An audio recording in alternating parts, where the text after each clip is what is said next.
So it looks like this season's biggest new teasing rom-com of sorts would have to be Please Put Them On Takamine-San, aka the Pantsu that leapt through time. I just finished watching the first 2 episodes, then started episode 3 only to realize that it was still censored. Now, I hear a lot of word on the streets that this show, quote, might as well be hentai, and I gotta say it, folks. You have got to have higher standards than this. For your hentai, I mean. What, just because there's tits on the screen, suddenly a show is practically hentai now? Bro, what are you talking about? Is this how low our standards have fallen? I don't know, man. I'm just constantly disappointed by the anime community these days. Anyway, the truth is, so far it's basically a horrifying psychological thriller disguised as an ecchi rom-com with hentai character designs and utterly ridiculous, unhinged writing. Now, is that for the better or is that for the worse? Well, more about that later. As for the most basic portion of the initial premise, setup, and character tropes, yeah, you've seen them before. The chick is basically a goddess who sits atop the school hierarchy in every way. The dude is painfully mediocre. A harmless nobody invisible to everyone else, sporting rock-bottom athletics and academics to boot. To illustrate the contrast between the two,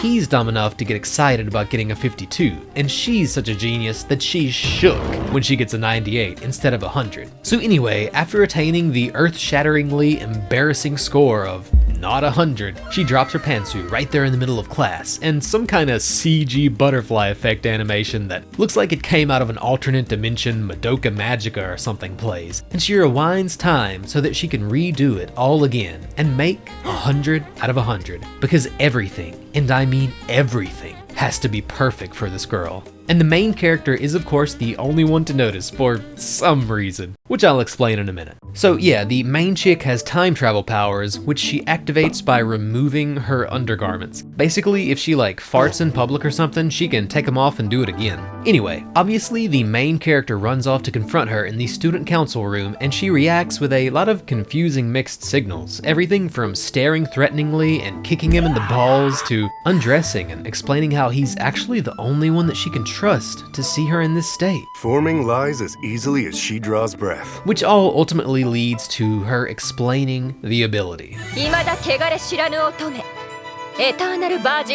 So I kicked her in the pussy. The first ability explanation monologue we get basically goes like this. When she takes off an undergarment, her bra or her pantsu, she is able to undo or redo something. The article of clothing then disappears, like ammo that's been used up. Old boy can perceive these events and remember the changes unlike others because earlier in the episode, shortly after the episode's mysterious cold open flash forward to him sprawled out on top of her, as is tradition in these shows, it's like one of my Japanese animes. Shortly after that, he conveniently saw her changing in the storage building. He can therefore see the things that these events change because she's been sullied by his gaze or something. I have special eyes. He can see the effects because he's seen what's underneath the bra, I guess. I guess that is basically hentai logic, huh?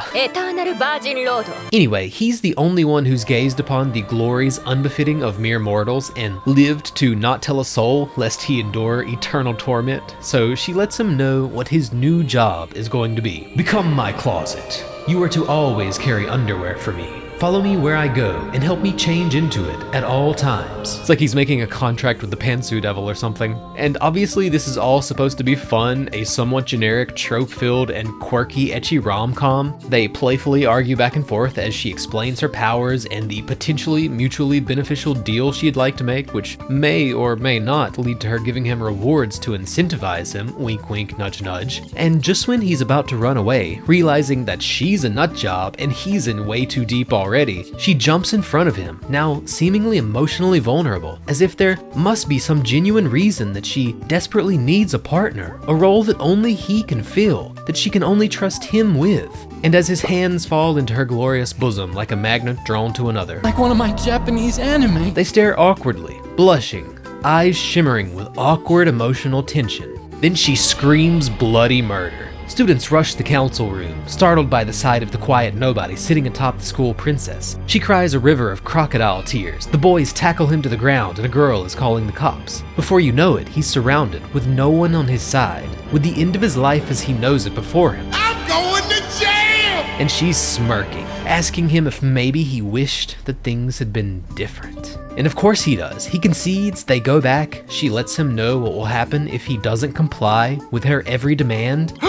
Blackmail! And thus, Shenanigans ensue? ? So yeah, this is an unironic, non-clickbait freaking nightmare of a premise setup. I did not expect it to go this unhinged right off the bat. Like, the premise immediately turns from a goofy and somewhat fantastical, ecchi-filled twist on the tease me please me rom-com subgenre to like, what if H.P. Lovecraft wrote Nagatoro-san? And make no mistake, this show only becomes more horrifying and extensively further institutes this chick's status as a literal goddess in this world. Because as it turns out, not only can she turn back time and undo or redo things, she says that she can even make it as if she had never fixed those errors in the timeline to begin with. She can make it as if she never saved him. What? So she's capable of like hopping timelines at will, basically? Also, it's made explicitly clear that she's been doing this specifically with the attitude of I must be perfect and #1 in the world since she was in 5th grade, if not earlier. That's just terrifying. Not only has she been doing it for this long, but she uses this ability all throughout the day, willy-nilly, even when she basically got something perfect the first time. After all, it could be better than perfect.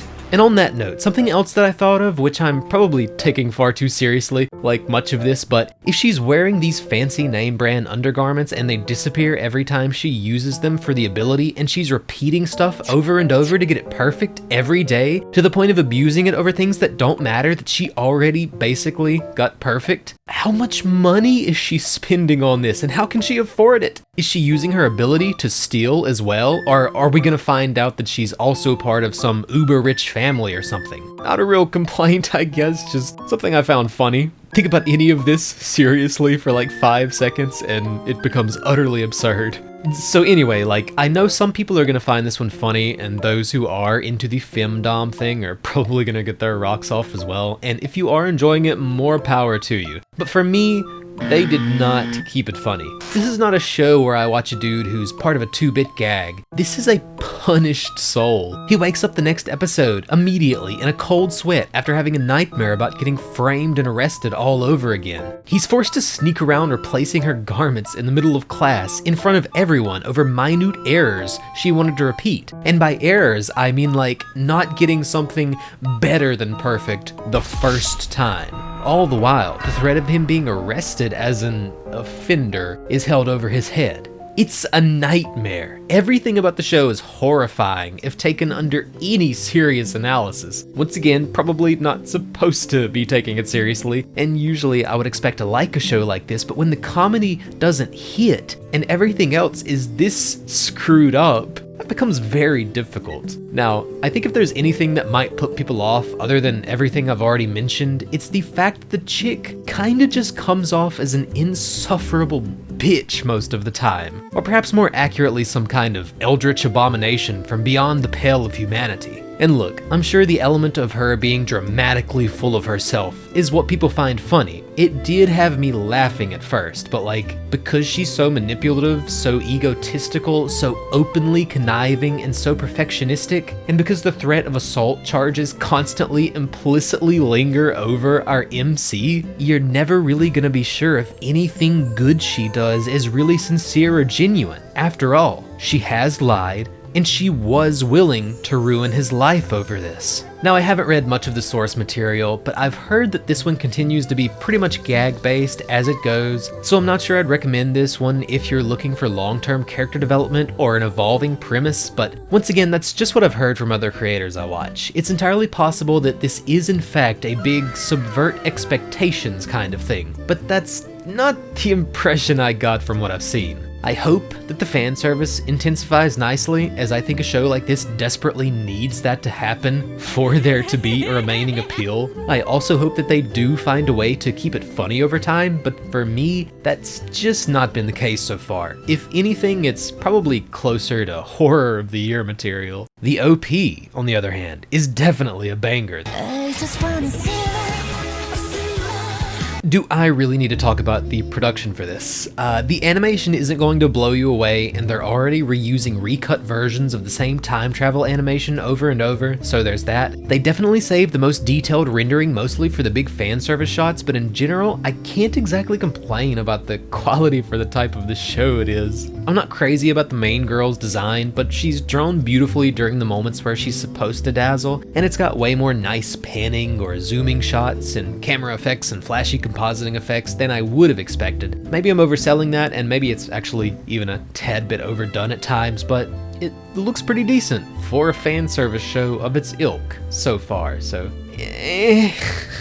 Anyway, final thoughts for this first impression of sorts. I can feel my brain cells committing suicide. It's definitely not for me, but aside from the horrifying elements, I do think I can see the appeal. Thus far, aside from the nightmare fuel, it reminds me much more of older ecchi shows specifically, and the comments I've seen floating around certain websites have certainly fueled my confirmation bias on this point. Shows that come to mind for me would be like Magikoi Samurai Girls, Camphor, High School DxD, To Love Ru, Samurai Bride, Quasar of Stigmata, Testament of Sister New Devil, Aesthetica of a Rogue Hero, Cat Planet Cuties, stuff like that. All of which I think I'd recommend over this so far. Also, a newer one I might recommend would be Hinsky, Are You Willing to Fall in Love with a Pervert? ...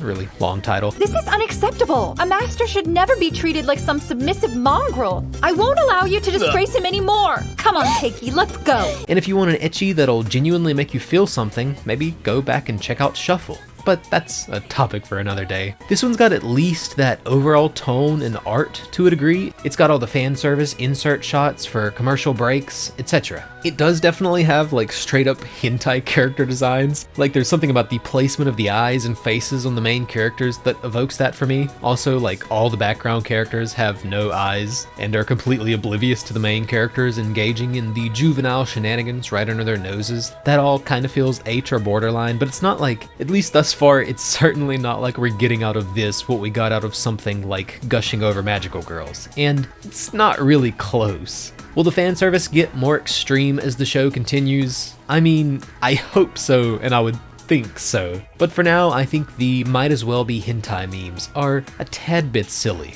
But it is shameless, it's unapologetically juvenile, it's offensive and incredibly inappropriate, the writing is unhinged and kinda just retarded at times, and I'm sure that certain people feel starved for those kinds of shows specifically right now. I just think that you could do a lot better with a backlog pick than this one, unless you just really need a horrifying seasonal femdom story in your life right now. Stop it. This is unacceptable. But anyway, those are just my thoughts. It's just not my cup of tea. If it is your cup of tea or you're a manga reader currently laughing at my ignorance, maybe let me know why. Anyway, peace. What percentage of people like to be peed on? It's got to be below 1%. That's still a lot. There's 300 million people. That means 3 million people are get peed on. I don't even think it's 1%, but even if it's 1/10 of 1%, it's 300,000 people.